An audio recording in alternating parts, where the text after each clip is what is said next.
Halo teman-teman, hindarilah judi dan semua bentuk judi termasuk judi online, sebab judi hanya akan membawa sengsara dan derita. Jika kalian melihat komentar spam bot seperti ini, mohon bantuannya untuk melaporkan komentar ini dengan cara seperti ini.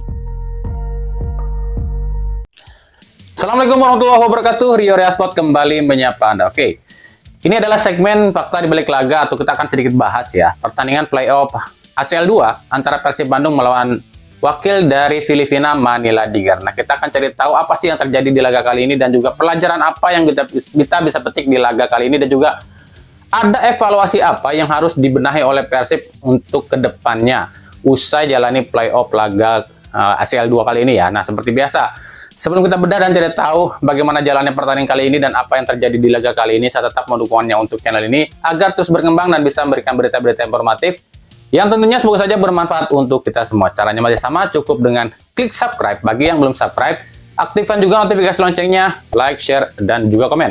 Oke, inilah beberapa hal yang bisa kami amati, kami cermati, kami coba teliti di laga playoff ACL 2 antara Persib Bandung lawan Manila Digar.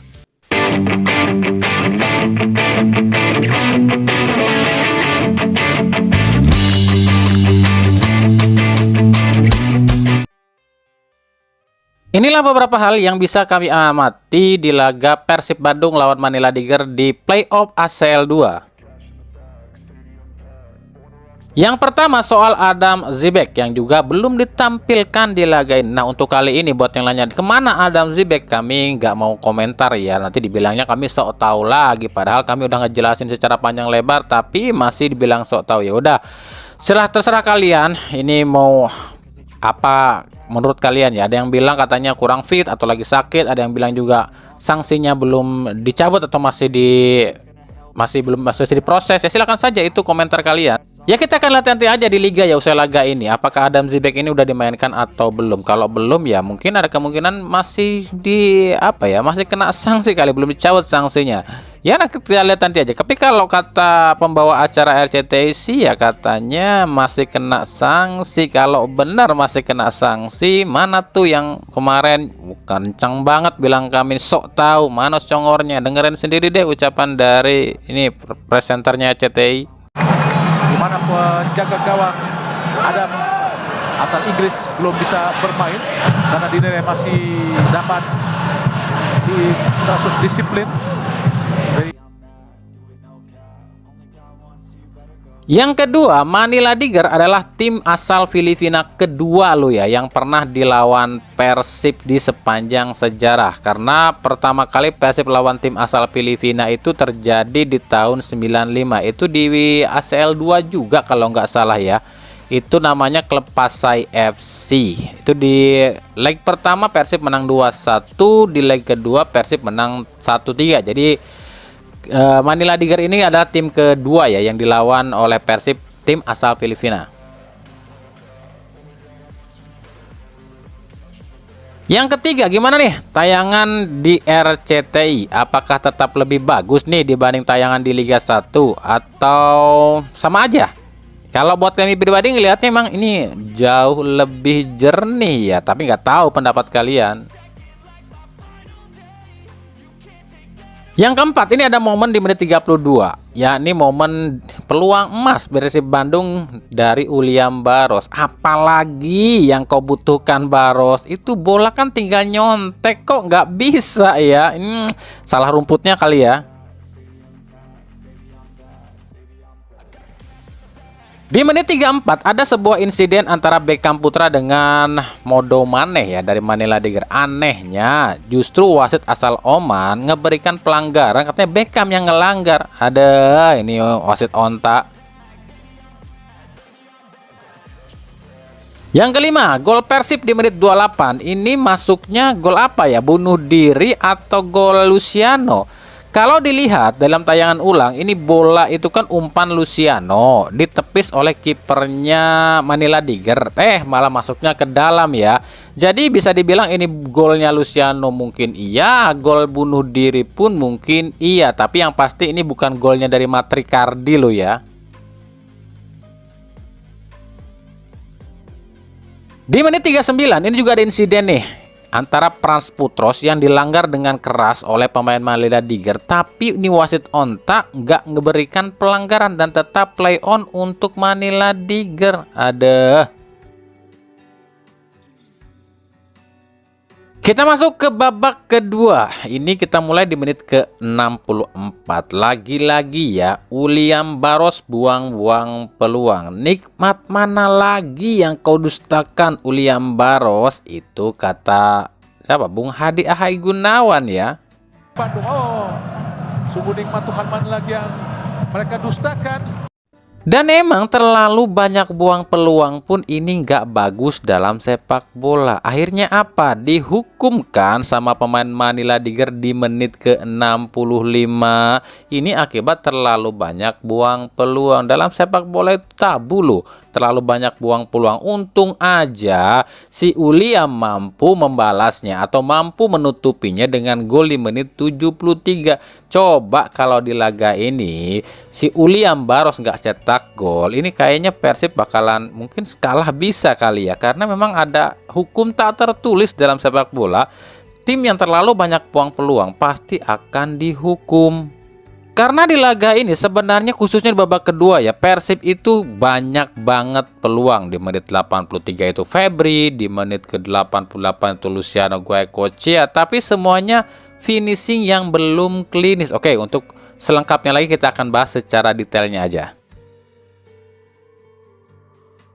Sebelum kita bahas jalannya pertandingan, Persib dipastikan lolos ke babak grup ACL 2 ya, dan Persib akan ada di pot 4 pembagian grup alias drawing group yang akan digelar nanti di pertengahan Agustus ini. Nah, inilah tim-tim pengisi drawing ataupun undian di ACL 2 per potnya. Di pot 1 itu, yang pertama antara Chengchu dari Cina atau Bangkok United dari Thailand. Nah, dua tim ini tuh masih jalani playoff ACL 1. Yang kalah akan turun ke ACL 2, yang menang akan laju ke ACL 1. Lalu ada Pohang Steelers juga dari Korea Selatan. Ada Gamba Osaka dari Jepang dan juga Beijing Guan dari Cina ya. Di pot 1 ini berat-berat semua ya. Di pot 2 itu ada BG Patum Thailand, Marcartur dari Australia, Selangor FC Malaysia, dan Namdin dari Vietnam. Di pot 3 ada Taipo dari Cina, ada LCS dari Singapura, Kaya Ilo Ilo dari Filipina, dan Ratchaburi dari Thailand. Sementara di pot 4 ada Chang'an dari Vietnam, ada ESC dari Cina, Tampines Rover dari Singapura, tentu saja ada Persib Bandung dari Indonesia. Ini semua bukan grup lu ya, tapi pot atau pembagian pot drawing yang akan digelar nanti di bulan Agustus, di pertengahan Agustus ini. Nah, jalannya pertandingan kali ini sendiri, kan kami sudah bilang dalam prediksi pertandingan, tim Manila Tiger ini bukanlah tim ecek-ecek. Kami berani bilang seperti itu, bukan tanpa analisa lo ya. Kalau di media sosial banyak yang bilang Persib akan menang mudah atas Manila Tiger. Ini analisanya dari mana? Gini loh ya, ada beberapa analisa kenapa kami bilang tim Manila Tiger ini bukan tim ecek-ecek. Yang pertama, tim Manila Tiger ini adalah runner-up Liga Filipina. Sementara Liga Filipina peringkatnya di atas Liga Indonesia. Seharusnya kualitas dari wakil Filipina lebih tinggi dong dibanding wakil dari Indonesia. Itu analisa pertama. Analisa kami yang kedua, Manila ini tuh pakai 13 pemain asing dan 9 diantaranya pemain asing dari Afrika yang punya mental dan stamina yang kayak kuda, atau kata orang Sunda mah eueuh kacape. Di laga ini kan kelihatan banget tuh, khususnya di babak pertama, udahnya stamina pemain Persib yang loyo karena kecapean. Lawannya Afrika cuy. Ya Afrika gitu loh, serba gede semuanya. Apanya tuh yang gede? Kita tahu lah di laga ini Manila Tiger itu 65-75% pemainnya itu pemain baru semua loh ya. Tapi pelatih Manila Tiger ini pinter alias cerdik, diambillah 7 pemain asal Gambia. Tujuannya agar dia ini nggak perlu waktu lama buat bikin chemistry, dan terbukti di laga ini chemistry para pemain Manila Tiger lebih bagus dibandingkan chemistry para pemain Persib. Tapi yang memang kekurangan 13 pemain asing Manila Tiger ada pada kualitas. Stamina sih boleh oke ya, tapi skill kurang oke kalau buat kami 13 pemain asing Manila Tiger. Sementara bagi Persib banyak PR-nya. Yang pertama PR-nya adalah pelatih fisik harus menggenjot pemain Persib. Fisik pemain Persib harus digenjot abis. Ini nggak bisa Persib dengan fisik kayak gini main di 2 kompetisi Asia dan Liga. Bisa jadi telur orak-arik nih kalau Persib dengan stamina kayak gini. Apalagi ketemunya Persija. Bisa jadi bulan-bulanan nih kalau punya fisik lo ya, stamina lo ya. PR yang kedua adalah banyakin latihan tembakan jarak jauh. Nah, 2 laga yang dijalani Persib di musim ini, yakni di Liga dan juga di Asia, Persib itu kalau kami amati ya, selalu deadlock saat menyerang, tapi nggak punya pilihan lagi, nggak pernah jalankan ataupun nggak pernah nyoba yang namanya tembakan jarak jauh. Bukan berarti pemain Persib ini jelek-jelek loh syutingnya, tapi memang ini jarang dilakukan dalam latihan sehingga mereka nggak terbiasa tembakan jarak jauh. Harus ada lebih banyak variasi taktik. PR yang ketiga tentu saja adalah finishing atau penyelesaian akhir. 2 laga yang dijalani musim ini di Liga dan di Asia, Persib itu finishingnya jelek, terlalu banyak buang peluang. Ya pantas aja kemarin Hodak ngamuk-ngamuk dan bilangnya butuh lagi 1 striker. Ya emang terbukti finishing Persib itu payah. PR yang keempat bagi Persib tentu saja ini yang paling sulit, yakni chemistry yang belum terbentuk. 2 laga yang dijalani musim ini chemistry masih payah. Khusus di laga ini beberapa kali nih lini tengah Persib bocor karena Maklok dan Luciano ini jaraknya jauh, sehingga apa? Para pemain Manila Tiger ini dengan mudah menusuk ke pertahanan Persib. Gak ada filter, seperti yang kami bilang, gak ada filter, kurang filter. Terbukti kan?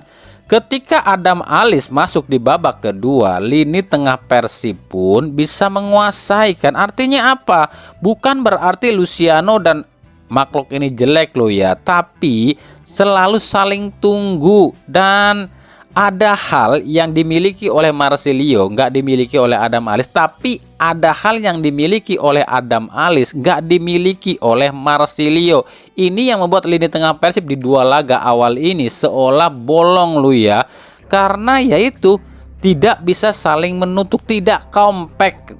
Kalau cek saya mah ya, posisi Marsilio itu nanggung. Dibilang striker tapi ngegantung, dibilang playmaker tapi yang bagi bola justru Maklok dan Luciano, dibilang gelandang nggak bisa bertahan. Betul dong, beda banget tipikalnya dengan Tirone.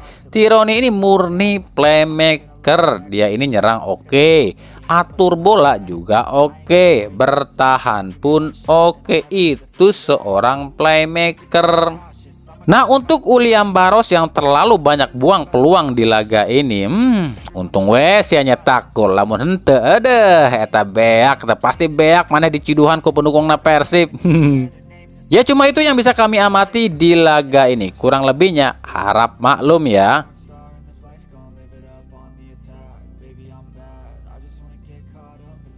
Oke, itu tadi ya sedikit yang bisa saya bedah, saya bahas, saya teliti, saya amati di laga playoff ACL 2 antara Persib Bandung lawan wakil dari Filipina, Manila Tiger. Nah, bagaimana menurut kalian?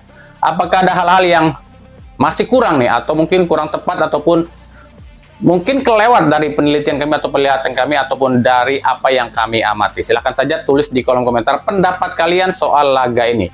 Dan juga kita akan terus mengamati bagaimana perkembangan Liga Indonesia, Liga 1 khususnya ya, dan juga Timnas Indonesia. Makanya ikuti terus ya berita seputar sepak bola, khususnya Liga Indonesia dan pernak-perniknya hanya di Rio Sport. Makasih yang udah menyaksikan video ini dan mengunjungi channel ini. Kritik dan saran selalu kami nantikan di kolom komentar atau di media-media kami di sini ya, di media sosial kami ya. Oke, sampai jumpa di video kami selanjutnya dan salam Rio Sport. Wassalamualaikum warahmatullahi wabarakatuh.